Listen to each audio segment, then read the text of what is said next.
How can the church improve its communication? This was the focus of a talk given by Cardinal Timothy Dolan at Rome's Santa Croce University. It's part of a communication conference meant to sharpen the skills of journalists.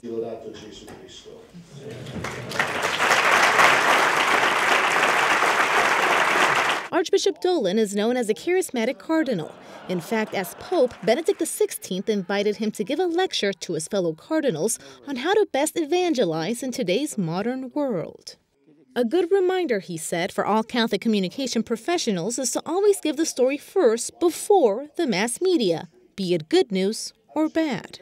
What we hear over and over again is that people want and expect utter honesty and transparency from the church.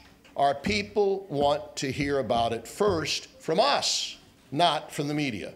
When confronted with the so-called gotcha question, he says not falling into a slippery slope is essential, and availability is always key.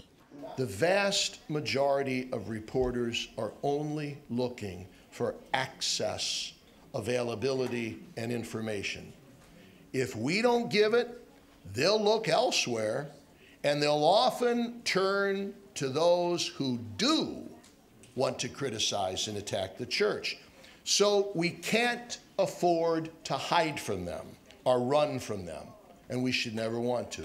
When it comes to information, like it or not, he says most Catholics get the news from the secular media. He says he's made it a point to not always talk about technicalities or logistics in his interviews. And Pope Francis, he says, is a great example. Well, he's a shrewd man. He says, how do we get the message out, all right? He can stand at his window and talk, and he says, I probably reach more people than the 100,000 in the square if I tweet a message. He's very shrewd. He's very savvy. He's what we need. Never, ever pass up a chance to speak about Jesus, to speak about the truth. The conference is titled Church Communications, Creative Strategies for Promoting Cultural Change. It will run until Tuesday, April 30th.